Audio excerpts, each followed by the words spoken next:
We are the hub for news, results, and CEO interviews focusing the junior commodities sector. We provide market analysis and perspective that will help position you for solid returns.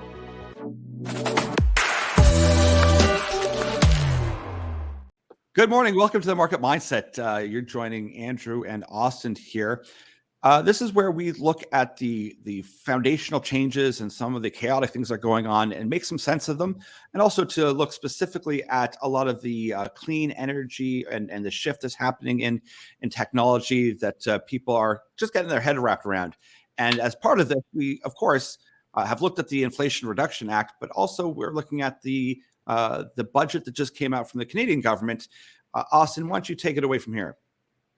Yeah, so obviously Christina Freeland and the Liberal Party kind of tabled their budget 2023 last night, and because we kind of dove in pretty deep into the Inflation Reduction Act, we wanted to do the same thing. Obviously, in Canada, it's even more prevalent to us, and a lot of the companies we work with are Canadian as well. So we wanted to see kind of what different provisions and stuff were in there, but also kind of, I'm going to go back to my finance roots a little bit from university and actually do a full budget analysis breakdown, which we're going to have up on the website for our subscribers. So it's going to go through the whole thing in depth.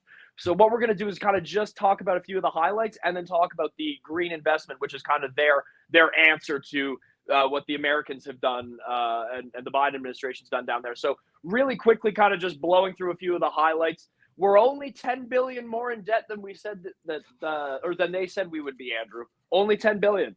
So yes. That's great. Yeah. I mean, I want to try to keep away from a lot of the political stuff, because one scratches their head with massive increase in migration into the country, plus a ton of spending and not a lot and some investment, but some of it is not great.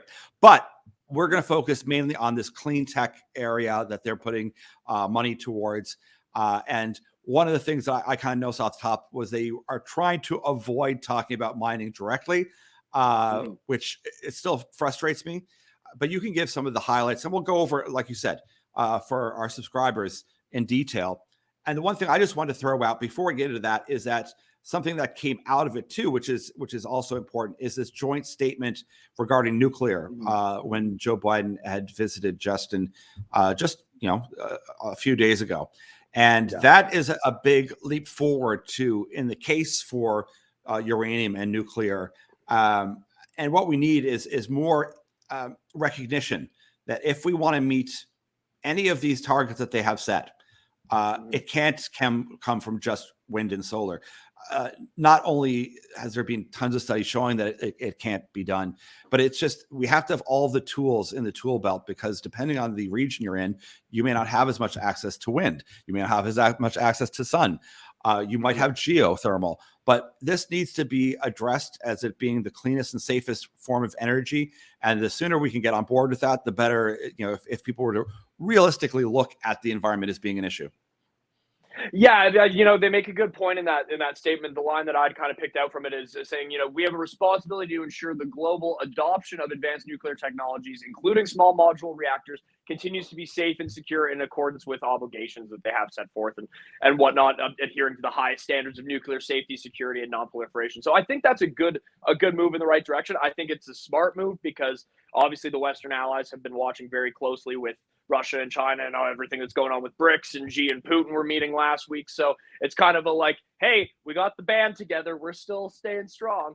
But it was a good kind of move, I think, to come out and say that. And then I'll kind of go back to what you had mentioned earlier, saying they're avoiding kind of saying mining when Canada is outlining these new investments in the budget. It's a very wordy way that they're doing it. And I'll give you the exact line from the budget here is to investments in machinery and equipment used to manufacture or process clean technologies and extract, process, or recycle critical minerals. So they're being very wordy about how they're doing it, but we all know what that means, and that's something that we can say, hey, that's a good thing. That specifically is a 30% tax credit, investment tax credit on the cost of any new machinery or equipment used for that. So that could be up to, I believe they've earmarked about $4.5 billion for that over the next 5 years.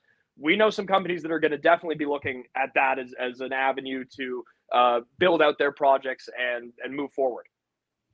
My one critique is the obvious. They caused inflation by shutting down the world, along with other countries. They then have now borrowed against that at exceptionally high rates. And listen, I mean, the flip side to that argument is they should have done this a long time ago. If they were serious about the environment, they should have done this when they first came into power. They could have been making Canada business attractive to invest in. Could have been getting the mining done as China was doing. But that's been my argument for a long time. But at least they're doing it now. The timing is not great. I think they're trying to spend as much as they can to get hired again, essentially. Yeah. Like usual. And with little thought for the future of, how does that money play out? But at least that they're naming a lot of the refining, the hydrogen, so drilling, and acknowledging that the equipment and all that's going to be required in order for us to meet with our partner, the U.S. They got along very well, and whoever happens to be in power next turn around, this lays a good framework and foundation kind of moving forward. And the nice thing about it too is it kind of going off what you mentioned, regardless of who's going to be in power, it does really kind of, regardless of what happens in the next general election in the United States, whether it's Biden and his team again, or Trump gets back in, or DeSantis makes a run, whoever. I think their framework is there to work very closely with Canada. And then the same thing here. For me personally, God forbid Trudeau gets in for another round the next time we have an election, or if we replace it with a different government, they would still have the ability to build off of this and work with the Americans very closely, because they've structured it in such a similar way with these tax credits and incentives based kind of thing. It's over $20 billion that they've actually set us out, I think, over a 6-year period for this. So it builds a very strong framework for them to build off of. There's obviously a lot of other good things in the budget. There's some not good things as well, which we'll dive into much deeper, obviously, for paid subscribers. But health and dental care, affordability, stuff like that. Some good moving in that direction, which is good to see.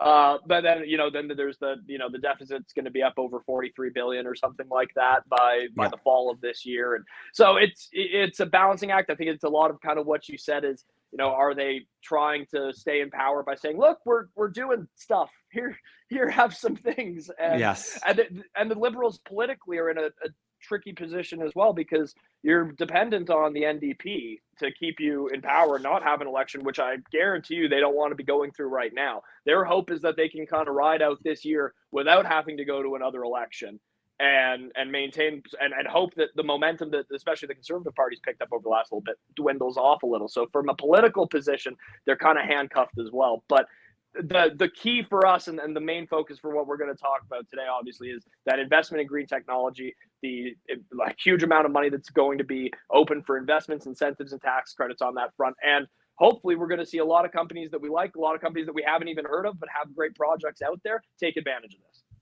Yes, and so we encourage you to sign up, and this is for our paid subscribers, but we're offering like $1 for 1 month, just to kind of sign up. It encourages people to make a commitment and engage with us. We're happy to have more of a conversation regarding the political aspects of this, but once again, that's just more of an interesting conversation more than anything else. We're really focused on how can we make money off of this and where's the opportunities. But I will say one thing that is humorous is that it's titled a Made in Canada plan. So this is Canada first, or Make Canada Great Again approach. But once again, the hypocrisy of it doesn't seem to fall on leftist ears or liberals, that this is Canada first, kind of like how Biden's is America first now as well. And no one seems to be complaining that that's all their key slogan words about how awful it is. But anyways, that's my one kind of dig on that. But listen, there's going to be money. They're spending some of it we're spending it. The taxpayers are spending it towards these goals. And hopefully it will actually help to spur some government innovation. We've seen that they've made some acknowledgments that they're going to make permitting a little bit easier, certainly in Ontario. So it's now or never, I suppose. It's not great timing, but at least there's something happening and moving. And what we're really waiting for, I think, now for markets at the end of the day is The response on the political side will be their will be what it is, but we'll be watching what interest rates are going to do and what inflation is over the next 6 months to a year. Yeah, and depending obviously how that looks, then if you start to see some strength back in the market as well, some of these other projects start to get picked up and things and flowing in the right direction. One thing that did kind of jump out to me before we jump off here that I was really excited about is this clean hydrogen tax credit. So it's going to be between 15 to 40% of eligible project costs for producing the cleanest hydrogen in the world. That's their goals that they've set out. I think that's really exciting. There's almost $6 billion that's been set aside over the next 5 years for that. So that's a big investment, a big kind of focus in that direction. We've already seen Canada make some moves on the hydrogen front as well. But that's something to definitely, I think, keep your eyes on as well. If you have some hydrogen projects that you're interested in, reach out to us, send them our way. We're always happy to look at them. And like we kind of mentioned, we'll be diving into this a lot more on the paid subscriber section. We just kind of wanted to give a very general overview about the things we like in this. We'll dive into it deeper. We'll really kind of break it apart and see, where this could go. And we'll actually go over the next few weeks as well. We'll highlight a few companies that we think could really take advantage of these kind of credits and incentives as well. Thank you so much, Austin, for putting that together. And once again, we encourage you to go to the website and check it out and reach out to us. We like it when you engage with us, and we look forward to having a bit of a Zoom call with everyone as well, maybe about the budget and your own take on it. Yeah, absolutely. So thanks again, guys. As always, Andrew, always a pleasure. We'll chat to you all next week.